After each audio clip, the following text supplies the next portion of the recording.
They called him a relic before the first bomb ever dropped on Europe, and maybe they were right, because Adrian Carton de Wyatt looked like something war had already finished, with one eye gone from a bullet that should have killed him. A mangled hand with fingers he'd torn off himself, because waiting for a surgeon felt like wasting time, and a body so covered in scar tissue that doctors stopped counting the wounds somewhere after 20.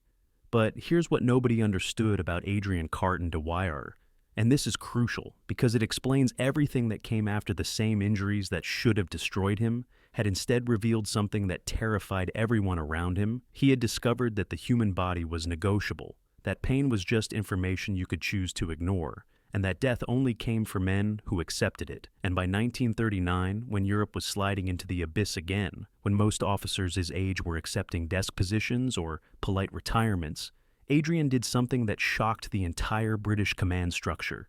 He demanded a combat assignment, not a ceremonial role, not an advisory position, but a frontline command where he could hear the guns and smell the smoke. Because to Adrian Carton de Wyatt, peace wasn't rest, it was suffocation. It was the unbearable weight of pretending that normal life mattered when he had seen what humans really were in the trenches, and when they told him he was too old, he didn't argue, didn't appeal, didn't make speeches. He simply showed up at the front lines and refused to leave. And what happened next, over 48 consecutive hours in conditions that broke men half his age, would prove something so uncomfortable that military historians still struggle to categorize it, that sometimes the most dangerous thing on a battlefield isn't firepower or tactics. It's one man's absolute refusal to acknowledge that he can be stopped. But before we get to those 48 hours, before we understand why they mattered, we need to go back further, because Adrian Carton de Wyatt's relationship with death didn't begin in World War II. It began decades earlier, and every single time it should have ended him, it failed. And every time it failed, he came back harder and stranger and more convinced that he was meant for war, in a way that other men simply weren't. The first time death came for him, he was 20 years old, fighting in the Boer War in South Africa, a conflict most people have forgotten, but one that defined everything. Adrian would become a bullet hit him in the face, the left side specifically. And when he woke up in a field hospital, missing his left eye, the doctors expected trauma, expected grief, expected the normal human response to losing half your vision forever. But Adrian's response wasn't normal. He asked when he could return to his unit, and when they told him he needed months of recovery, he discharged himself, walked back to the front, and taught himself to shoot with one eye. And that should have been the warning sign right there that this man processed violence differently than everyone else. But nobody was paying attention. Yet then came World War I, the war that devoured an entire generation, the war that turned young men into ghosts and brave men into cowards. And Adrian Carton de Wyatt walked into it like a man who had already died and was just seeing how long his body would keep moving. He fought in the trenches where the mud swallowed men whole, where poison gas turned lungs into soup, where artillery shells erased entire platoons in seconds. And somehow Adrian thrived. He was shot in the head, not once but twice in separate battles, and both times the bullets hit at angles that shouldn't have been survivable. One grazed his skull so close that it left a permanent groove in the bone. The other entered behind his ear and exited through his jaw, and both times he survived, and both times he went back to the front. Before the wounds had properly healed, he took shrapnel in his back during an artillery barrage fragments that embedded so deep that surgeons couldn't remove them, all pieces of metal that would stay in his body for the rest of his life, shifting under his skin like reminders of every moment he should have died. He was shot in the stomach, a wound that killed most men through infection, even if the bullet didn't hit anything vital. But Adrian's body fought off the infection through sheer stubborn refusal to quit. He was shot in the ankle, in the leg, and the hip, and each time the pattern repeated, doctors patched him together. He recovered faster than expected, and he returned to combat before anyone thought he was ready. And then there was the hand, the injury that became legend, the wound that revealed just how far Adrian was willing to go. During a battle in 1915, shrapnel tore through his left hand, mangling 2 fingers so badly that the bones were exposed and the tendons were severed. A field surgeon examined him and said he'd need to be evacuated to a rear hospital for proper surgery, that it would take days, maybe weeks to arrange, and that he should prepare for a long recovery. And Adrian Carton de Wyatt looked at him, said something so profane that witnesses refused to repeat it, pulled out his own knife, and sawed off the damaged fingers himself. Right there in the trench because he had a war to fight, and pain was just noise his body was making, that he had learned to tune out, and when other officers heard this story, some of them laughed nervously thinking it was exaggerated, thinking no man could actually be that indifferent to his own body. But the men who served with Adrian knew it was true, because they had watched him do things that shouldn't have been possible. They had seen him lead charges with bullets tearing through the air around him, never flinching, never hesitating, moving forward like a man who had already accepted that death was coming and had decided it didn't matter. They had seen him pull wounded men out of no man's land under machine gun fire, not because he was ordered to, but because he couldn't stand the idea of leaving them there, and they had seen him after battles sitting calmly cleaning his weapons, while other men shook and vomited and wept, because the human mind wasn't designed to process that much horror, and Adrian's mind had apparently decided to just stop trying. But here's what makes his story different from other tales of wartime courage, and this is the part that makes people uncomfortable. Adrian Carton de Wyatt didn't see his injuries as sacrifices. He didn't see them as prices he had paid for duty. He saw them as evidence that he was exactly where he belonged. He wrote later in his memoirs with disturbing honesty that he had genuinely enjoyed the war, that he had found it exhilarating, that the moments when death felt closest were the moments when he felt most alive, and that confession, that admission of enjoying something that traumatized millions, revealed something profound and terrifying about certain types of men. They don't fight in spite of the danger, they fight because of it. Because war strips away every pretense, every social performance, every comfortable lie people tell themselves and reveals what they actually are. And Adrian had discovered that what he actually was a warrior, not in the romantic sense, not in the heroic movie sense, but in the ancient brutal sense of a man who functioned better in chaos than in peace, who felt more honest with a rifle in his hands than at a dinner table, and who genuinely preferred the clarity of combat to the ambiguity of civilian life. And by the time World War I ended, he had been wounded 11 separate times, mentioned in dispatches 8 times, awarded the Victoria, Cross Britain's highest military honor, and promoted to brigadier general.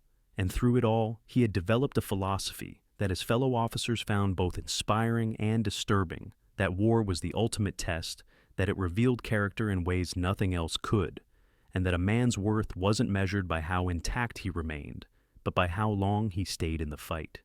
And when the war ended, when the guns finally went silent, Adrian faced something more terrifying than any battlefield retirement: peace, the expectation that he would transition back to normal life. And for years, he tried, he held administrative positions, he attended ceremonies, he did everything expected of a decorated war hero.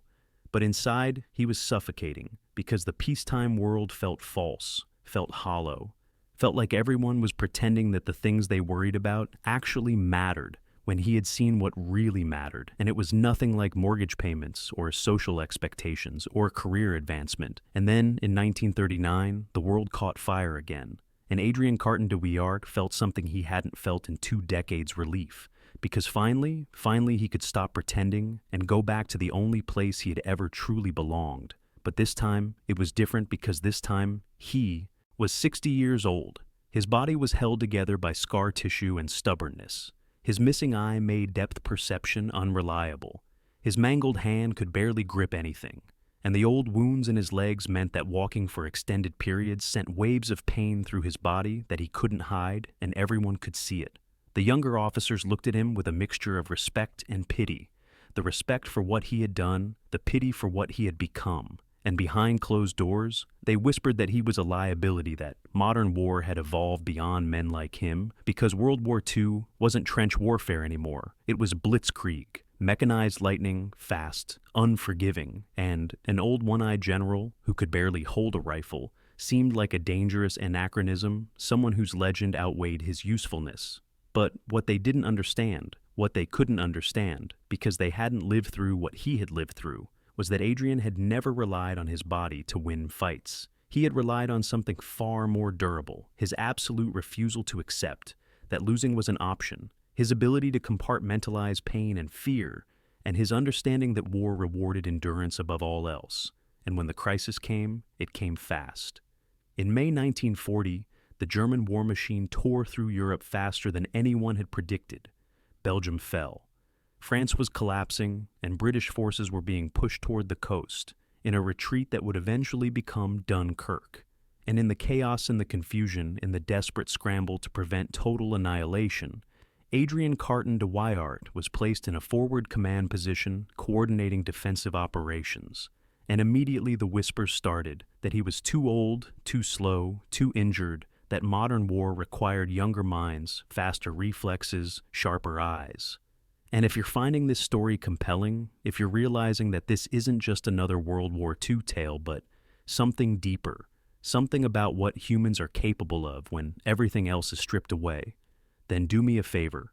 Right now, hit the subscribe button, because these stories, the ones that go beyond tactics and dates and focus on the individuals who held history together through sheer force of will, these are the ones that rarely get told, and they're the ones that matter most. And now let's go back to May 1940, because this is where everything changed. The front was collapsing. Not from a single dramatic breakthrough, but from 1,000 small failures. Communication lines went dead. Runners didn't return contradictory orders, created chaos, and officers began making the calculation that retreat was smarter than holding a deteriorating position. And in that environment, Adrian Carton de Wyatt made a decision that defied every instinct of self-preservation, every rule of modern military doctrine, and every expectation that people had of a 60-year-old man with a body that was barely functional. He refused to leave the forward command post, and for 48 consecutive hours, he did not sleep in any meaningful way, did not eat more than a few bites of whatever was available, did not rest, did not rotate out, and did not acknowledge that his body was failing, because to acknowledge it would be to accept it. And Adrian had built his entire life on the principle that acceptance was surrender. But let's be clear about what those 48 hours actually looked like, because this wasn't a Hollywood movie. This wasn't dramatic music and heroic speeches. This was exhaustion, fear, confusion, and the grinding realization that every decision could cost lives. The first 12 hours were the worst in terms of chaos.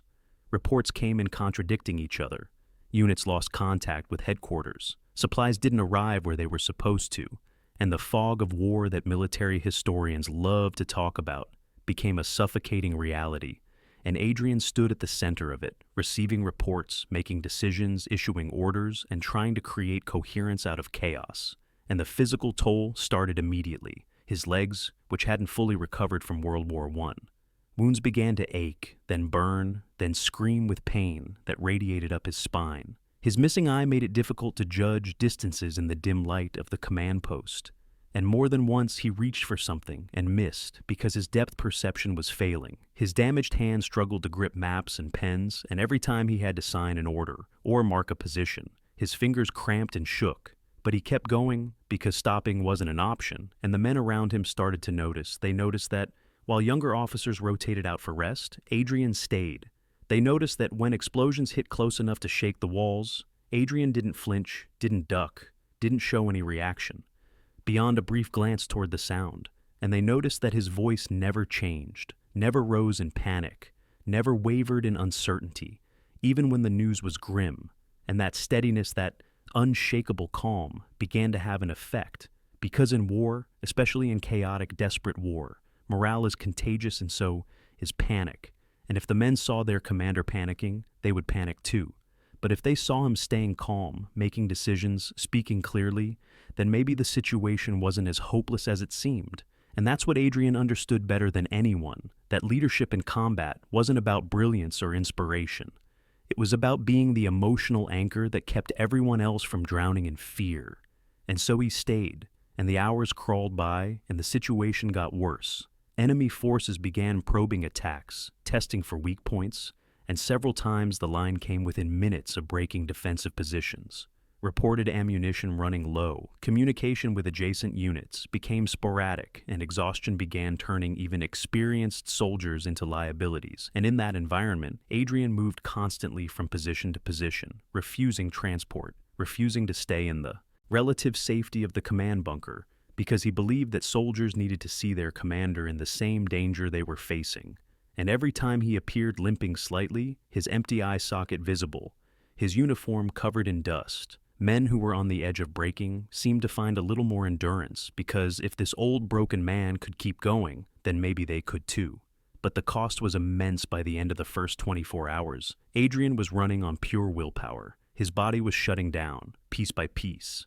Dehydration was setting in because he kept forgetting to drink water, too focused on the tactical situation to notice his own needs. Untreated pain from old injuries was flaring wounds that had been manageable for years. Suddenly became agonizing under the stress, and his vision in his remaining eye started to blur from exhaustion, and medical officers begged him to step back, to let someone else take over, to acknowledge that he had done enough. But Adrian had never believed in enough. He believed in holding until the job was done, and the job wasn't done. The second 24 hours were worse, because now it wasn't just physical exhaustion, it was mental exhaustion. The weight of knowing that every decision he made could result in men dying, that every order he gave might be the wrong one, and that at any moment the enemy could exploit a weakness he hadn't seen. And yet through it all he remained calm. He issued orders. Clearly he refused to let panic infect his tone, and he made the kind of steady, unglamorous decisions that don't win medals but do prevent disasters. He shifted reserves to reinforce weak points. He delayed retreats until the last possible moment to extract maximum equipment. He maintained communication with higher headquarters even when the news he had to report was grim. And he did something else, something that reveals the depth of his understanding of human psychology. He made sure to be visible. He walked through positions where men could see him. He stopped to talk to soldiers, not giving speeches, just asking about ammunition, asking about casualties, asking simple practical questions that showed he cared about the details. And every time he did this, every time, an exhausted soldier saw the old one-eyed general standing in the same mud, the same danger. It reinforced the message that they weren't abandoned, that someone was still in control, and that holding was still possible. And this is where the psychological warfare becomes fascinating, because Adrian wasn't just fighting the Germans. He was fighting entropy. He was fighting the natural human tendency to give up when things look hopeless. And he was winning that fight, not through inspiration, but through sheer visible stubbornness. And the men responded. They held positions they didn't think they could hold. They made ammunition last, longer than it should have lasted. They stayed calm in situations that should have caused panic, because their commander was still there, still calm, still, issuing orders, and if he thought they could hold, then maybe they could.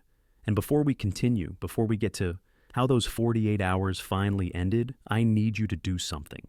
If this story is gripping you, if you're realizing that history isn't just about battles and dates, but about individuals making impossible choices under impossible pressure, then hit the like button right now and drop a comment telling me what you think. Because your engagement helps these stories reach more people, and these stories, the uncomfortable ones that reveal what humans are really capable of, these are the ones that deserve to be told. But let's go back to hour 40, because this is when Adrian's body finally started to give out. His legs could barely support his weight anymore. And witnesses later reported seeing him lean against walls for support. His hand was shaking so badly that he couldn't write legibly anymore and had to dictate orders. Instead, his remaining eye was bloodshot and struggling to focus, and his speech, which had been clear and steady for hours, was starting to slur from exhaustion. And the medical officers who had been monitoring him from a distance became alarmed, because they realized he was approaching the limits of human endurance, that his body was going to shut down, whether he wanted it to or not. And they approached him again this time, not suggesting, but demanding that he step away, and Adrian's response became legend. He looked at them with his one good eye and said in a voice that witnesses described as eerily calm that he would leave when the job was done and not before, and that if they tried to remove him by force, he would have them arrested for dereliction of duty. And they believed him, because Adrian Carton de Wyaart had never made an idle threat in his life. And so they backed off, and he stayed. And the final 8 hours were a test of will that few humans could have passed. The pain in his body was no longer manageable. It was constant searing, overwhelming, and his vision was deteriorating to the point where he had to squint to read reports, and his hands were shaking so badly that he had to grip the edge of the table to steady himself. And there were moments witnesses recalled when they saw him close his good eye for a few seconds, lean heavily against the wall, and take deep breaths that suggested he was on the edge of collapse. But every single time, he would straighten up, open his eye, and continue as if nothing had happened. And then finally, after 48 hours, that felt like 48 days. Reinforcements arrived, the immediate crisis passed. Enemy pressure decreased and the front line stabilized, and only then did Adrian Carton de Wyaart allow himself to step away from the command post, and what happened next shocked everyone who witnessed it. Because the moment he decided he was done, the moment he gave himself permission to stop, his body collapsed not dramatically, not all at once, but in a slow, controlled descent, as if he had been holding himself together through sheer willpower. And the moment that willpower released everything, failed at once. His legs gave out, and he had to be supported by 2 soldiers. His speech became incoherent, and his remaining eye couldn't focus. And when medical officers finally got him to a field hospital and examined him, they were horrified. He was severely dehydrated, to the point where his kidneys were starting to fail. His blood pressure was dangerously low. Several of his old wounds had reopened from the strain and were bleeding through his uniform, and his body temperature was elevated, suggesting the beginning of an infection. And the doctors told him bluntly that he had come within hours of dying, not from enemy fire, but from simply refusing to stop.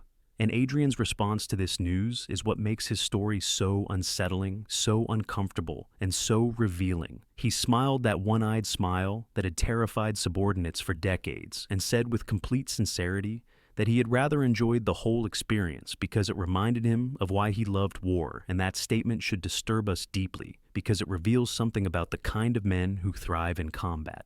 They're not always the bravest or the strongest or the most skilled. Sometimes they're the ones who have made peace with chaos, who have accepted that life is fragile and meaningless, and that the only honest response is to live fully in the moments when death feels closest. And for Adrian Carton de Wyatt, those moments were always at the front, always in danger, always in the place where most men spent their lives trying to avoid. And here's what makes those 48 hours historically significant. They didn't win the war, they didn't result in a dramatic victory or a legendary battle that historians still study, but they prevented a collapse, and in war, preventing collapse is often more valuable than achieving victory, because wars aren't won by single heroic moments. They're won by countless small decisions to hold, when retreating makes sense, to stay when leaving is justified, and to endure when quitting is rational. And Adrian embodied that kind of endurance not because he was fearless, but because he had decided decades earlier that fear was irrelevant, that pain was negotiable, and that the only thing that mattered was refusing to quit until the fight was over. And after the war, when he finally sat down to write his memoirs, he reflected on his life with a brutal honesty that shocked readers. He wrote that, frankly, he had enjoyed the war, all of it, the danger, the chaos, the moments when death felt so close he could taste it. And he wrote that he had never felt more alive than in those moments when everything else was stripped away, and all that remained was survival and duty, and that worldview. That philosophy that war was the ultimate expression of human honesty made him uniquely suited to those 48 hours. Because while younger officers were calculating survival probabilities and risk assessments, Adrian was simply doing what he had always done, refusing to acknowledge that he could be stopped. And today his story challenges every assumption we make about age capability and relevance. We live in a world that worships youth, that assumes older means weaker, slower, less relevant. But Adrian Carton de Wyatt proved something different.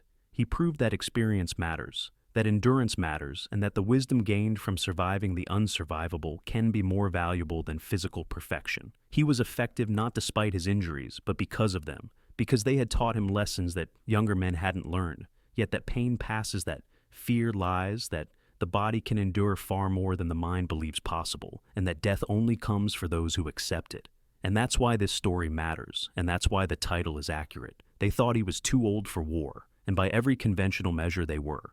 Right? He was injured, exhausted past the age where most men retire, and barely functional on a physical level. But war doesn't care about conventional measures. It cares about who stays when.